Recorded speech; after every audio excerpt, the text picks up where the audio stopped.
If you care about how ordinary men survived extraordinary conditions, and if you value the hard-earned lessons history leaves behind, I want you to subscribe to this channel right now. Because what we're about to cover is not surface-level trivia. It's practical, documented knowledge pulled from some of the harshest environments humans have ever endured.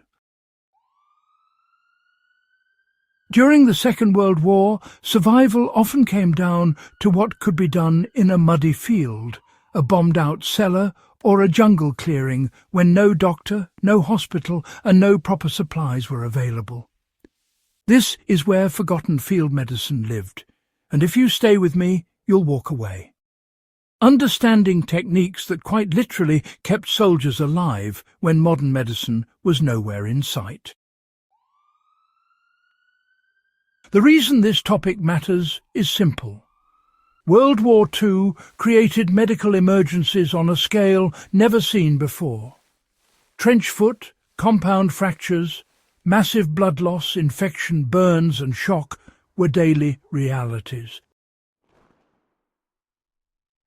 Yet many of the life-saving interventions were not textbook procedures.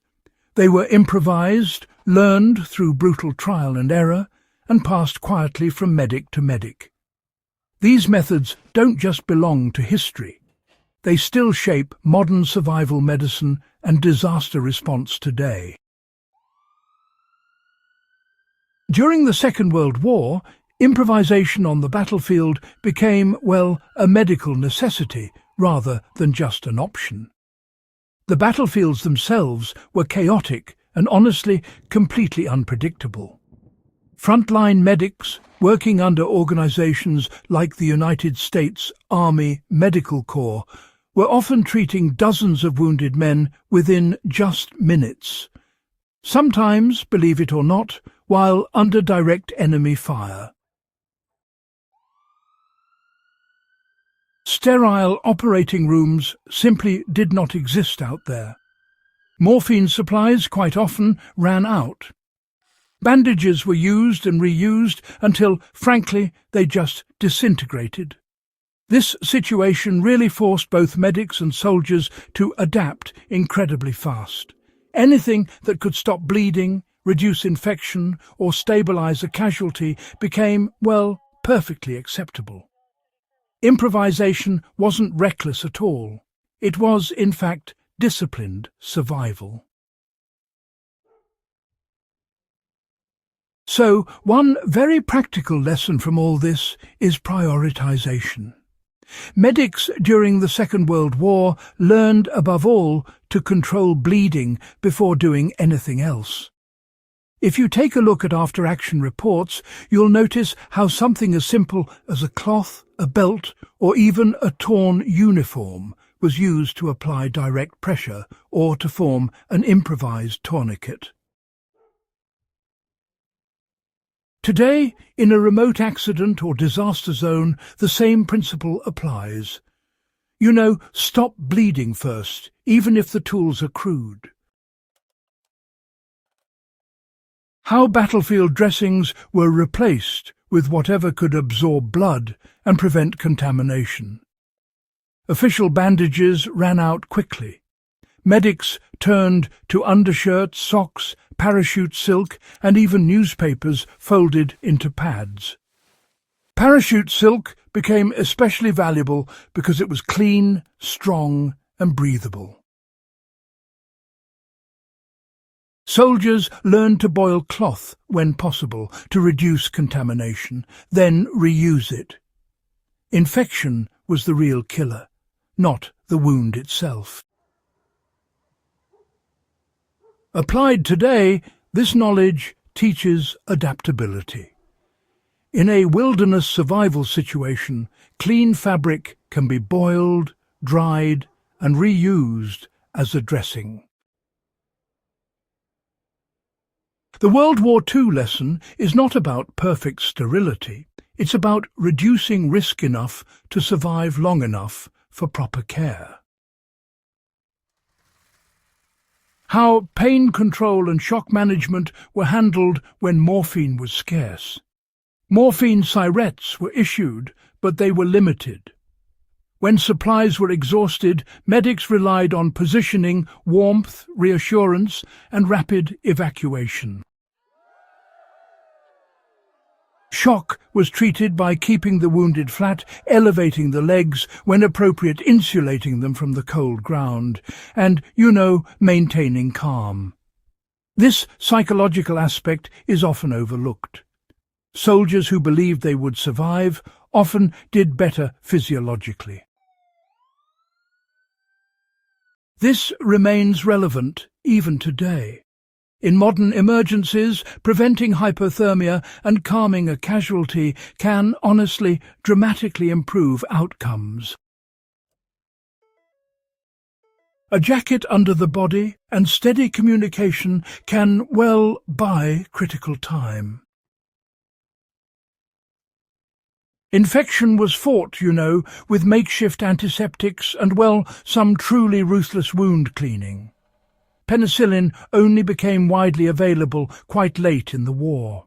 Before that, wounds were aggressively cleaned.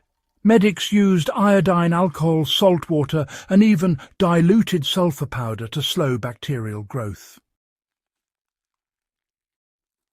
Debris was physically removed, sometimes painfully, because, honestly, leaving dirt inside pretty much guaranteed infection.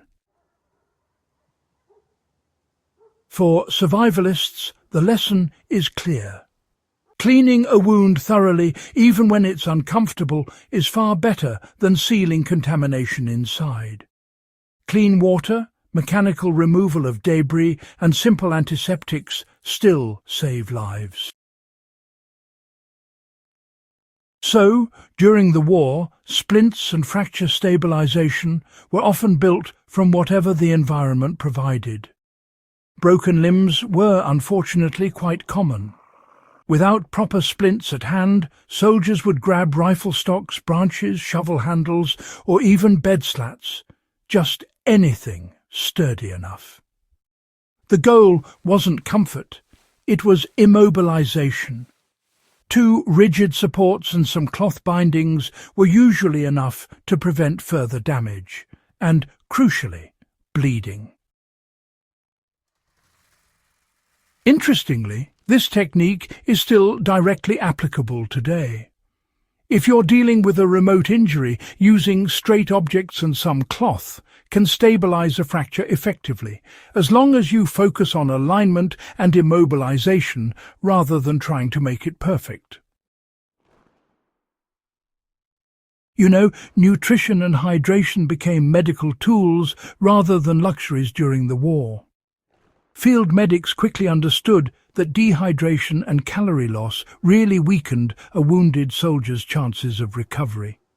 When intravenous fluids weren't available, soldiers were given small sips of water, broth, or maybe some sweetened tea if they were conscious. Even limited nutrition, in those dire circumstances, improved survival odds. Modern survival medicine, interestingly enough, echoes this approach. Hydration and energy intake are not optional extras. They're actually a fundamental part of treatment. So, why do these perhaps forgotten practices still matter? Well, WWII field medicine wasn't about heroics. It was about practicality under pressure. These improvised treatments, frankly, formed the backbone of modern combat medicine and emergency response. They remind us that survival depends on mindset, adaptability, and decisive action, especially when resources disappear. If this kind of deep, no-nonsense history matters to you, make sure you subscribe to the Legacy of Survival channel and share this video with fellow historians and survival enthusiasts. These lessons, after all, were paid for in blood, and keeping them alive is how we honor those who learned them the hard way.